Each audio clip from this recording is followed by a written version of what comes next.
think about the NFL draft process? What's your experience been so far? What has stood out to you? Oh, so far, I mean, this year has been different, going through a different process, everything virtual. I wish, I could be meeting with every team, and stuff personally. But I mean, going through this process, I mean, it's a dream come true. To be in this situation, it's very humbling.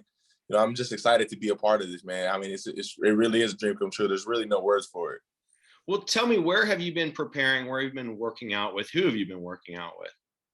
So I was training in Las Vegas at phase 1. I was with my man Reggie and a Trip. I mean, I've known, them guys since I was like 7 years old. So, I mean, I was really much, just training with family, training with, at home, eating mama's home cooked food. So, I mean, it was a great opportunity. Oh man, nothing like some home cooking, right? It looks like you were able to keep the calories off, though, man, with the workouts, dude. That's hard. It's hard to beat mama's food, right? No doubt. So I guess you're a former Hurricane now, right, Brevin? So let me ask you, man. There's been so many good players that have come through the university, through the U. Who is considered on that campus like the greatest player of all time from that program?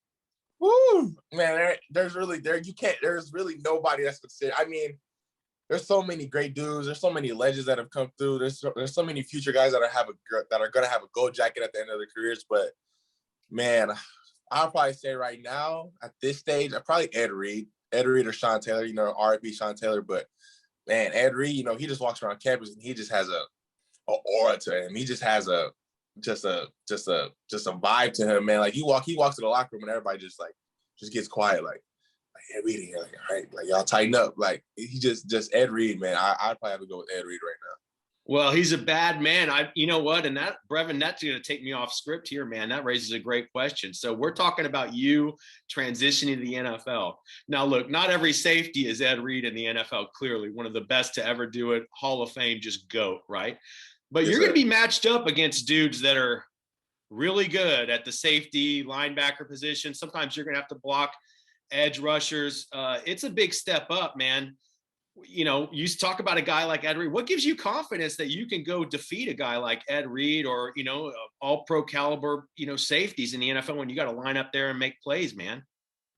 I mean, what gives me the confidence is, my practice, practicing at the University of Miami. I was going up against, Bubba Bolden. Bubba Bolden, I think, is going to be a first round pick next year in next year's draft. So, I mean, just going up against, the competition I had at the University of Miami, just the confidence that I built up in myself, playing the position a long time. I mean, I'm ready. I'm ready to get there and challenge myself. It's going to be a challenge for myself, for my mentality, for my preparation and everything. But I'm ready, man. I'm ready to take that next step. I like you, dude, man. You seem pumped. You're very enthusiastic. I'll tell you, too, I've been doing this for a while now. And, as somebody who scouts the players coming into the NFL, you raise a great point. There's no better way to scout a player and to try to analyze how prepared he is to play in the NFL than to scout him playing against other NFL players. Like every year I go to the Senior Bowl because that's all basically NFL players out there going against each other. It's a very good setting to watch each other compete. So I think that's a great point at Miami. You practice against very high level, high caliber competition. That probably does have you ready. You guys still, you have a pretty good tight end lineage around there. Y'all still talk about Jeremy Shockey in the tight end room around there or what, man? Absolutely. We talk about everything, man. We talk about Jeremy Shockey, David Njoku, Chris Herndon. I mean, we even go back to Bubba Franks. I mean, Gerald Everett. There's so many guys that have just come through the U. I mean, it's amazing. I mean, our main thing is trying to keep the lineage going because it's tight end U. And anybody that tries to question it, I'm sorry, but you're silly. You need to get some. Dude, I mean, Herndon's a beast if he could just stay healthy, man. But tell me about Njoku, man. I mean, Njoku was a freak coming out of Miami. It sounds like this is a guy you paid attention to.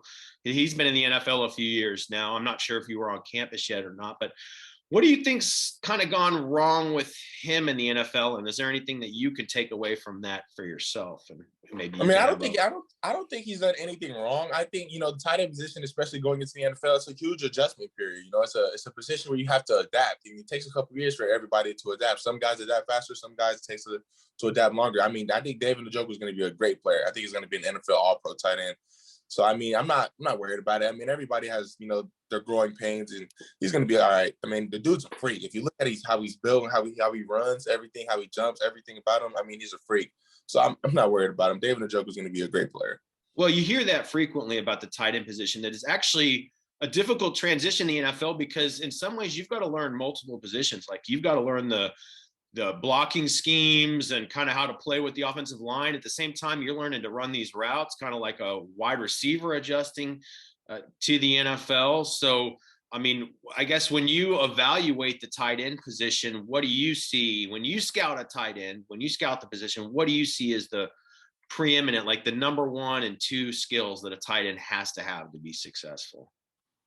Well, not just the tight end, but everybody. Everybody has to, know the playbook, first of all. Everybody, because if you don't know the playbook, I mean, I've seen guys, I know throughout my football playing career, I've seen guys who are freakish athletes, who are, great players, but they don't know the playbook, so they're not playing as fast. Their freakish nature can't show.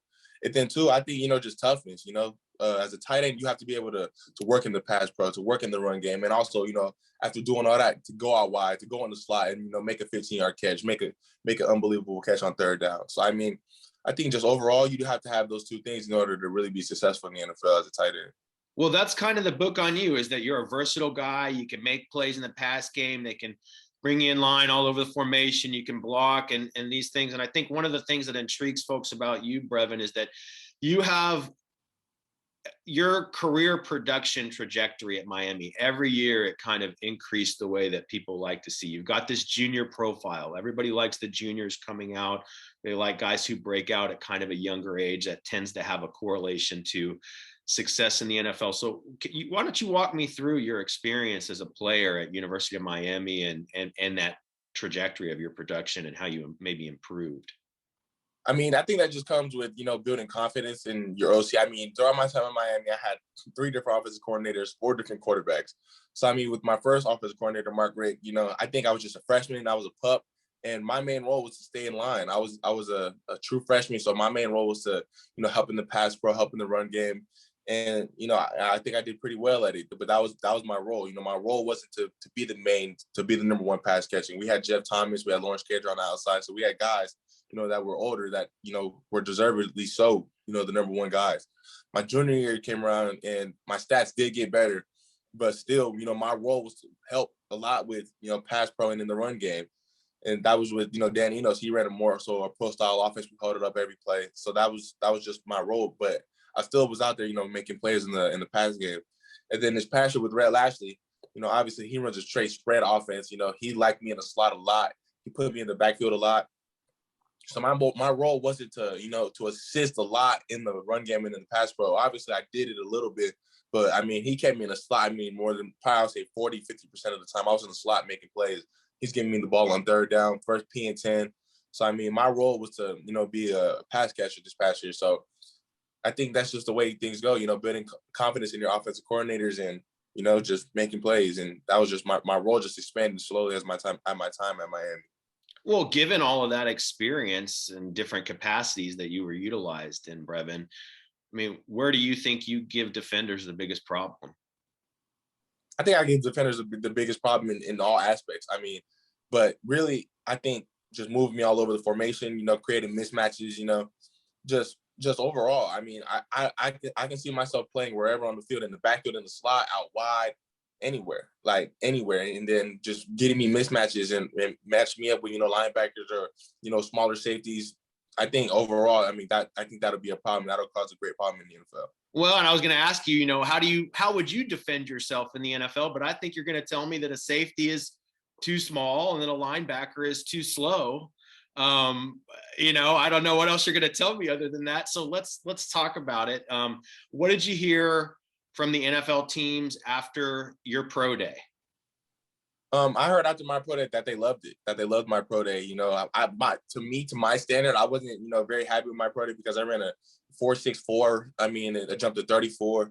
So, I mean, I wasn't very happy overall with my pro day, but when I went out to run routes to do individual drills, the scouts loved it. I got multiple texts from scouts. My agent got multiple texts from scouts about how they loved, my route running, because I was very versatile. I was running double moves, stick nods. I was very crisp in and out of my routes, 90s in and out. So, I mean, I think overall they loved it. I mean, they told me at least they loved it. If they didn't love it, I don't think we would be getting texts from, scouts and GMs and stuff. But overall, man, I wasn't very happy with it. But I think when I went out to routes, I think I proved myself that I could be a crisp route runner. Well, you see the thirst for the tight end position in this league right now, man. I mean, what are the most common questions the NFL teams are asking you? I think the most common questions is like, I think the most common question that I'm getting is, can I block? And obviously a lot of scouts are saying like, it's surprising, when they turn on the film, like how good of a blocker I am, but just overall cleaning up my technique, I think that'll be the main thing going into the NFL, because technique is what's going to help me win against, Khalil Mack and, guys like Von Miller, the best defensive ends, the best linebackers in the game. I think my technique is what's going to help me win those one-on-one matchups. So you think even with all the talk about all these move tight ends, that kind of when you get down to the nuts and bolts, the NFL teams, they still want a tight end who can play a high snap count percentage, can be in there on third downs, can block. I mean, it just makes it a harder scheme, to defend, because you don't know, it's not known what's going to happen when that player's in, if they can play on all of those downs. It's interesting that you're hearing that. What did the one thing I didn't see from Pro Day is what the hands measure in at, dude? I don't even know. I mean, I have pretty big hands. It's not like my hands are small. I have hands too long. I honestly don't know. I think we got to just figure that out. Oh man, that's awesome. Well, this is a great interview, dude. I'll get you out of here in a couple of seconds, man. Well, look, tell me, I always like to ask, like, we want to humanize you guys a little bit too. I mean, what's something that most people don't know about you? Yeah, I mean, I think one thing a lot of people don't know about me is I'm Korean. I'm 25% Korean, and I claim my Korean heritage big time. A lot of my Korean family is based in Las Vegas. So, I mean, I eat Korean food all the time, so I think that's one thing that a lot of people don't know about me, but I'm a major Korean guy. Bro, I love some rowdy kimchi, man. Love some spicy, the sweet, sour, fermented flavor profiles. I love Asian food, man. I used to eat a lot of Vietnamese and Thai, and Korean was a little bit more of an acquired taste. Yeah, but now that I got it down, dude, that Korean food is the jam. Beautiful. It's beautiful. Well, I'll tell you what, I'll get you out of here on this last one. Brevin, this has been an excellent interview. I appreciate your time, dude. I wish you a prosperous and spectacular NFL career. Look forward to staying in touch with you. I want you to, stay healthy, and we can't wait to watch you on Sundays. So tell me, if there's one last play call in your career, one last route to run, and you get to pick it, what would it be, man? Ooh, I couldn't even tell you like a certain route. My main thing is just give me the ball. Give me the ball in space. I mean, I'm cool with a bubble. I'm cool with a slide route. I'm cool with a post. I mean, a seam, whatever you want me to run. I'm cool with it. Just give me the ball in my hands. Give me the ball in my hands, and I'll make something happen. That's it. That's a wrap. Give the ball to this man. Get the ball in his damn hands. Brevin Jordan, an excellent interview. I wish you all the best in the NFL, man. Thanks so much for your time.